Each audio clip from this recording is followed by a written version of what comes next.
What's up? These are the top 5 stock picks for the week of April 13, 2015. Like always, I'm going to separate these stock picks into a few categories. This time I'm going to look at 3 different categories.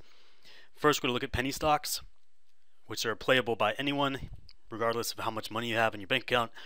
Then we're going to look at gaps, which is my specialty. And finally, we're going to look at just a basic technical stock pick. So what we're going to do is we're going to open up 2 websites. They're both free. We're going to go to finance.yahoo.com, choose interactive chart right here, switch this line chart to a candlestick chart, and then switch the 1 day to the 1 month option. That will give us the candlesticks for each day. So this is the candlestick for April 10th. Likewise, we're going to open up stockta.com, which gives us technical analyses that we don't have to calculate on our own. So here's our 5 stock picks. We're going to go through each of them. First one is GTHP. This is a penny stock.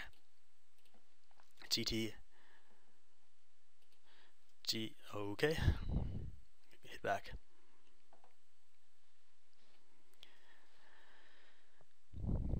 GTHP.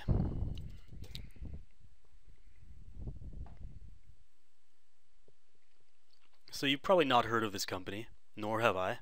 It's not important. Alright, how is this for 1 month? How is this 1 month? What is going on?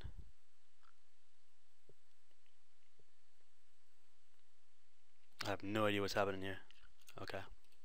1 month. Give us a month. How is this 1 month? Does this make any sense? So suddenly it skips from March 24th to April 10th. Am I missing something here?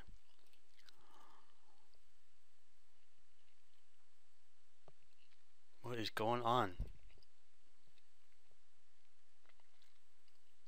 Okay, I really don't know. I have no idea what's happening here. GTHP, let's check it out.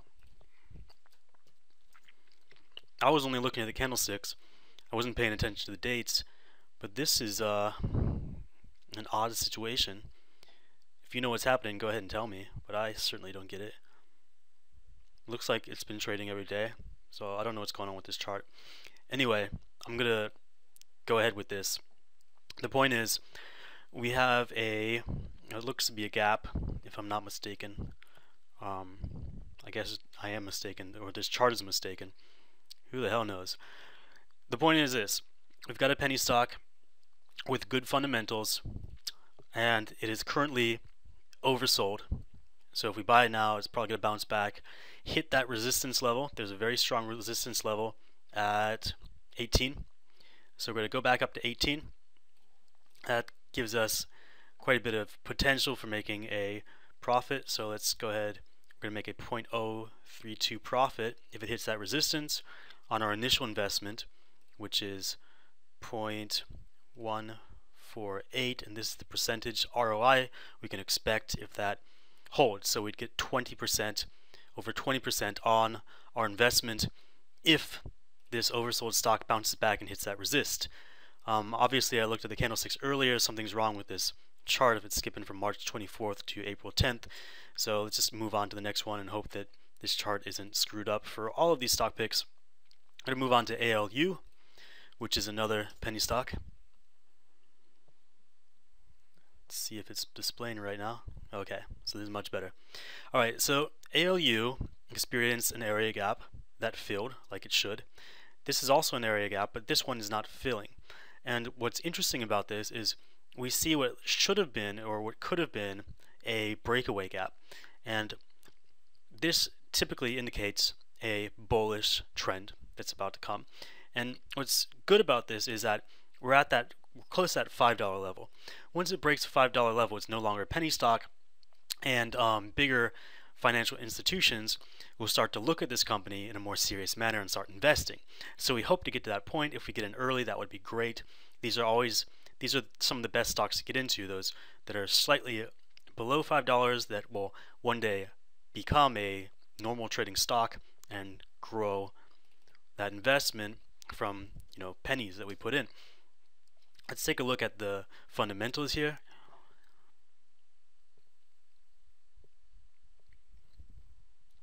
Don't why it's so slow today. My internet's fine. Alright. So as you can see, this is a stock that has been growing for a long time. We had a breakaway gap here, continued to grow. It's in this kind of weird wave pattern. But obviously we're above a very strong level of support at $3.8. So at worst, if we invest now, we will drop 20 cents, but that's not likely to happen because there's no real resistance above us. There's nothing really interesting here.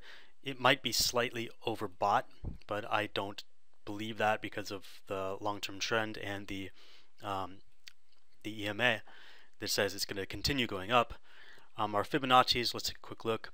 In the long term, the Fibonacci's are good, so that explains this dipping pattern that always comes back stronger than the dip. So it's not much to worry about here. It's a good investment, probably even for the long term.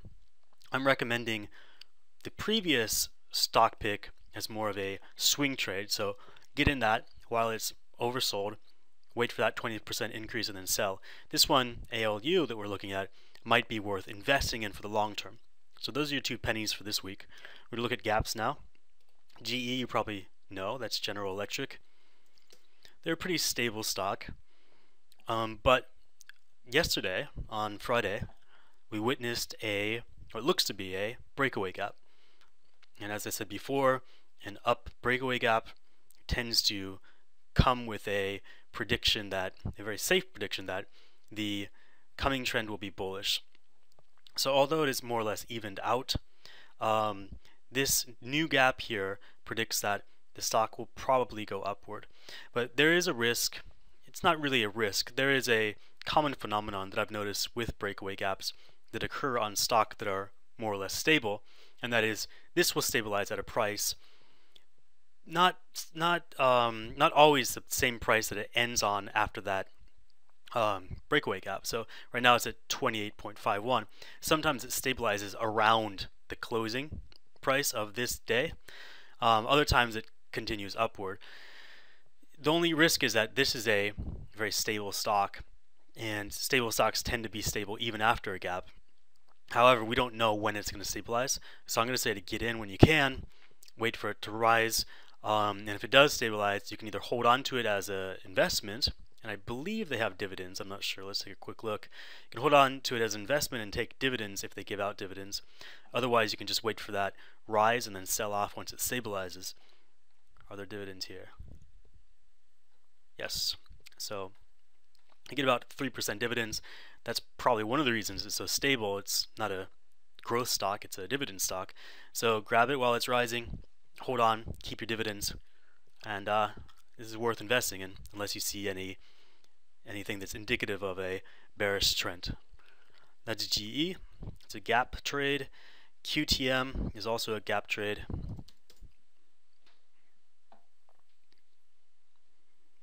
Quantum Corporation, also a penny stock. So what we witnessed last week was another breakaway gap. This breakaway gap is interesting in that the previous trend was bearish, but the gap is now bullish, so it's a reversal of the previous trend. Now, like the other stock, there's a risk that this previous trend could follow up on what we saw here and this gap will close, but statistically that's not likely. Breakaway gaps don't close statistically within the next 6 to 12 months. It's very unlikely for that to close. The average closing time is something like 180 days, something like that. So let's check this out, ride the trend, and get out when we see a reason to get out. At the moment, there is no reason. We're just going to play this as a gap trade. We could take a look at the technicals. So QTM's technicals, we're going to look at the support, and we'll want to look at stochastics and possibly the Fibonacci's. So everything here says bullish on QTM. We're right above a level of support. In fact, we broke several levels of resistance, making them now supports. There's no resistance in sight. In other words, there is no ceiling on how high the stock can go. The stochastics say that it is a overbought buried, I believe. We can double check that, which means the stock looks to be overbought, but in fact it is not. oversold reversal. Okay, so everything looks very strong on the bullish side for this stock, and we have a resistance only 3 pennies, sorry, a support only 3 pennies below where we're at right now, which means that, you know, at worst, if this support holds us, at worst this stock will drop 3 pennies and we're not out much money. So this is actually a much better, this gives you much better profit margins than GE, but I doubt this has dividends, and we can double check real quickly. So this is, if this does not have dividends, GE is the safer of these two gap trades, but QTM is offers more reward for what we're doing here, and indeed there are no dividends. Okay, so excuse me. So those are the gap trades. We're going to move on to just a standard technical candlestick analysis trade on ESRX. This is rather expensive. I'm sure people who have a lot of money would rather put their money into Facebook, which is about the same price, or Apple, which is a little more expensive. But you don't want to always bet on big companies. It's not always the smartest idea. You should be looking at the technicals of the stock itself to determine which stock is worth your money. Now, what we're seeing here is a huge growth on April 9th. It's not a gap. It looks interesting, but it's not a significant candlestick pattern. However, on April 10th, we saw what looks to be a deliberation, a bullish deliberation, which happens when a huge growth is experienced, and then investors are deliberating as to whether to sell or to buy. Because this candlestick is green, they've decided as a group that buying is the smarter option. But obviously this candlestick is much smaller than the previous candlestick, so the growth on Friday was not as big as the growth on Thursday. However, this is a common candlestick pattern that precedes a very strong bullish trend. What's happening here is investors saw lots of people buying the stock. The next day they were a little cautious as to how much to buy, how much to bid on. But overall, this is just a quick kind of like a walk between runs. So they're taking a break here, reanalyzing the stock. On that day, the stock did go up again, bringing us to a new high, and we're going to ride that trend. So let's take a look at the technicals of ESRX. If everything looks good here, this is a safe position trade, swing trade, and possibly investment. So as you can see, we're at a new high, which means there's no resistance in sight. We're going to find that resistance later eventually, but at the moment there's no reason to say there's going to be a cap on how high ESRX can go. In addition, everything else here is bullish except the stochastics, which will say it's slightly overbought. We can double check that. But that is something that you're always going to see when you have a deliberation candlestick. So whenever you have a candlestick that looks like a candlestick pattern that looks like this, big green one followed by a smaller green one above the big green one, it's called a deliberation, and it's always going to give you a overbought signal. We're not seeing anything here, but it's bearish because it looks overbought. However, you can ignore that overbought symbol when you see a deliberation candlestick. Everything else here is very bullish. Good investment, good position trade, good swing trade. Again, I'm going to give you these stock picks. Got 2 penny stocks, 2 gap trades, and a technical trade. If you want to ask any questions, please leave them in the comments section below. If you want these weekly stock picks every week, please subscribe and you'll get them as soon as I post them. The earlier you get them, the more you can deliberate on what you want to invest in. That's it for now. Give me an email if you've got any questions. Looking for the, there we go. Bye.